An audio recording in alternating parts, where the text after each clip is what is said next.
What is going on, beautiful people? Today, we're going to be talking about how do narcissists react to when you start crying, when you start showing emotions and being vulnerable to them. What goes on in the mind of a narcissist? If you're new here, my name is Lee Hammock. I'm a self-aware narcissist, and welcome to another episode of the Narcissist Code.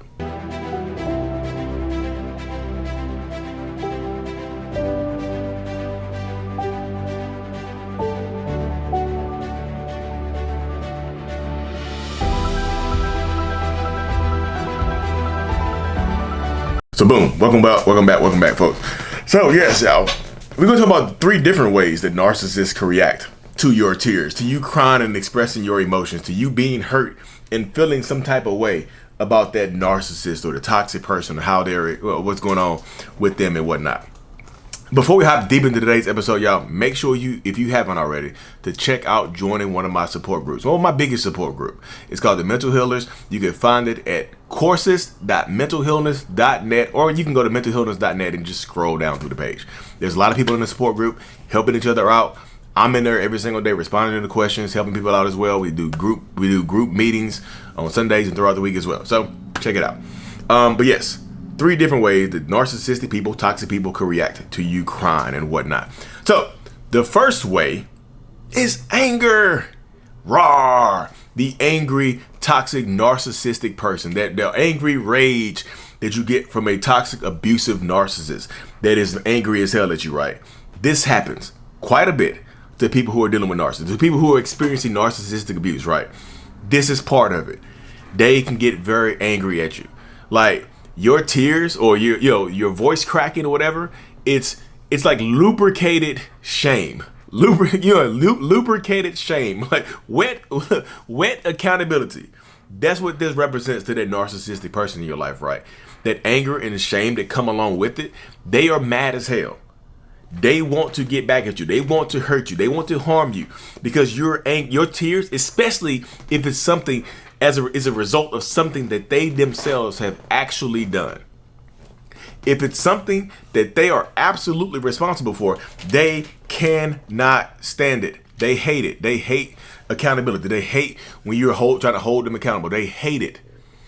So your tears, it bring shame to them. And how do narcissists fight shame? With anger. Like you fight fire with fire. They fight shame with anger. They fight shame with rage. Shame with anger, shame with rage. That's what a lot of narcissistic people do. They match it. They feel like they're matching your energy because they don't want to take accountability for what you were saying or what your tears or making you or hurting your feelings or making you cry something like that. They don't want to take accountability for it, so they lash out with anger. And not all anger is the same. Some people do silent rage. They ignore you. They get disconnected from you. Like I said, you ever had a narcissistic parent that is screaming and yelling at you for crying for something that they have done? Like they went off and slapped you out of nowhere, right? You had a question, they didn't want to answer it. They hauled off and hit you across the mouth. They hauled off and smacked you across the face, right? So now now you're crying, and now they're getting angrier. I'm gonna give you something to cry for. You already gave me something to cry for. That's why I'm crying. You already gave me something to cry for. That's why I'm crying right now. What are you talking about? More? You gonna give me more? How you gonna give me more? You see what I'm saying? How you gonna give me more? That's the mindset. That's the dynamic. Like you get angry narcissistic people. Wet, like I said, lubricated anger, wet shame. This is what happens. This is the mindset. This is the mentality of a lot of toxic, abusive narcissists. They're going to make you feel it. They're going to make you take accountability for the stuff that they do to you, the stuff that they put you through. They're going to make you take accountability for it. How dare you be angry at me? How dare you? You see what I'm saying? How dare you try to hold me accountable? Roar! You're just crying. Roar! Beating their chest, throwing stuff, yelling and screaming at you even more. They get angry as hell at you. Like anger, they will meet your tears with anger. They get mad. Like I said, wet shame, wet accountability. It happens. Yeah, it's kind of crazy. It's kind of crazy when I say it out loud, but they really do get angry.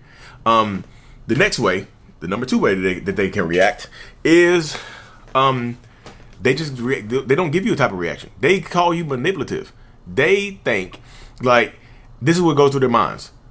They think you're being manipulative. They think that yourself, they think that you're using your tears to try to manipulate them. They think that you're being manipulative with your tears. But Lee, why in the hell would they think that we are trying to manipulate them with our tears? Why would they do that? Where did this mindset come from, Lee? Can you please help me understand it? Like, why would they think that we are being manipulative with our tears? Because that's what narcissists do. That's what they do. They're manipulative with their tears, so they're assuming that you're doing the same thing. Like, if I'm being manipulative with my tears, I'm assuming that you are doing the same thing with yours. That's the crux of it right there. I am assuming that you are doing the same thing that I'm doing. I'm assuming that you are also being manipulative with your, because I know when I'm crying, I'm trying to manipulate you with it. Oh, you gonna cry? You gonna cry right now? Well, look at me, I'm crying too. Yeah, I cheated. You're crying because I cheated. I'm crying because I'm cheated. I'm crying harder. You know? In that scenario right there, I'm trying to use my tears to make them feel bad. You know what I'm saying? I'm trying to use my tears to make them feel like I'm hurt. I'm trying to use my tears to manipulate you. You see, I know I didn't cry at the birth of our kids. I know I didn't cry. I haven't cried at any funeral. I didn't even cry when I broke my arm. I didn't cry when my pet passed away. But I'm crying now because I hurt you. And I'm crying because it hurt me. That's why they think that you're being manipulative when you are, you see what I'm saying? That's why they think you're being manipulative when you are crying. Because that's what they do. Narcissistic people are very good projectors. You know, human projectors, human projector screens. They project onto you what they would do, what they are thinking, what they have done. You know, so they're automatically assuming that you're doing the same thing that they do when you're, like I said, when you're crying. If I'm being manipulated when I'm crying, I'm assuming that you're being manipulated when you're crying. Because that's what, you know, tears of manipulation. You're trying to manipulate me, aren't you? That's where narcissist minds go. That's what the mindset is right there, y'all. So that's what I'm just trying to tell you. I'm trying to convey that information to you. This is what narcissists do. This is what a lot of narcissists think. They think that you're being a manipulator because they would be trying to be manipulated in this situation. So they're trying to put both on you. And the last way, y'all, the last way I go over to that how narcissists could react to what goes through the mind of a narcissist when you're crying is the fact is that it could turn them on. You know, it could just turn them on. That's it. Your tears could become an aphrodisiac. Remember I said wet shame earlier? I said your tears can become wet shame, wet accountability, lubricated accountability. This right here is a lubricated aphrodisiac. It's like what is the oysters? Your tears are like an oyster to them. You know what I'm saying? I know this is a crazy example, but your tears turn them on. Imagine they're yelling and screaming at you, right? Y'all driving down the highway, they punching the steering wheel, yelling and screaming at you, and then you start crying, and now all of a sudden they stop punching the steering wheel. You look good when you cry. Huh? I know I'm driving 100. I'm driving 185 miles per hour down the highway because you're trying to hold me accountable. I'm angry, but you look good right now. I don't think we're gonna be able to make it home right now. You're over there like, why you trying to sleep with me right now? I'm not trying to sleep with you right now. You hot and hot. That's the mind of a narcissist. You know, that's the mind of a lot of narcissistic people when you're expressing yourself when you're crying. They think it's hot. It turns them on. Like, Lee, how the hell do tears turn narcissists on? Y'all know I've been open about this in some of my past videos that it's not the tears, it's the vulnerability. Some narcissists don't possess the ability to be truly vulnerable like that, right? Or they just repress it a lot. So when you're being openly vulnerable, it turns them on. Sometimes they become attracted to what they are not.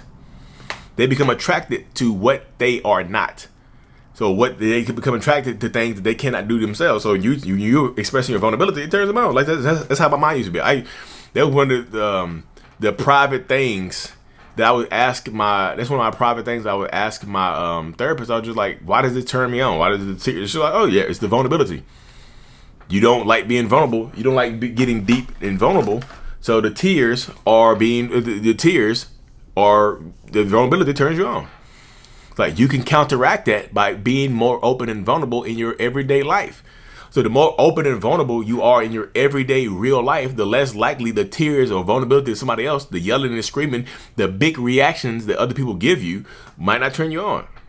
Because sometimes, like, that's what happens, y'all. Your reactive abuse can turn that narcissist on. It's not just the crying. Like, if you're reacting and you're crying and you're screaming, your big reaction, they might try to sleep with you.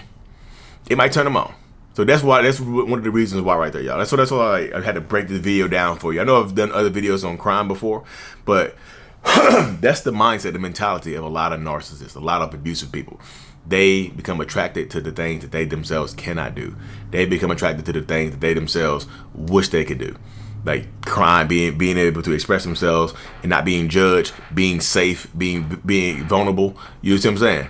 They're feeling that when you're being vulnerable to them, it gives them this weird feeling of like you feel safe enough with them to be vulnerable with them, so they want to sleep with you. And I know that sounds crazy because they are the person that hurt you. They are the reason that you're crying.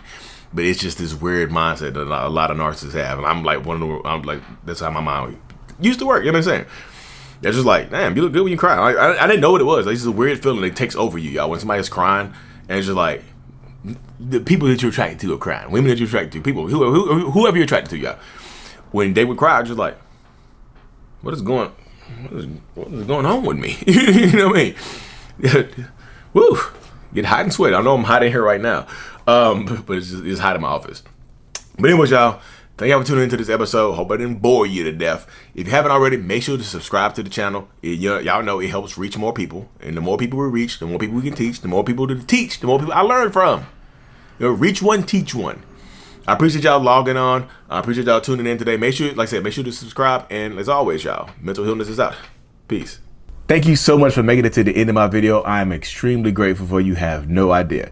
If you haven't already, make sure you go ahead and subscribe to the channel. Helps reach more people. And click on the screen to watch another video or to browse through another playlist. There's also a link on the screen to check out my courses and my support groups to help you heal and understand what you've been through. Thank you so much again. I will see you in the next video. Peace.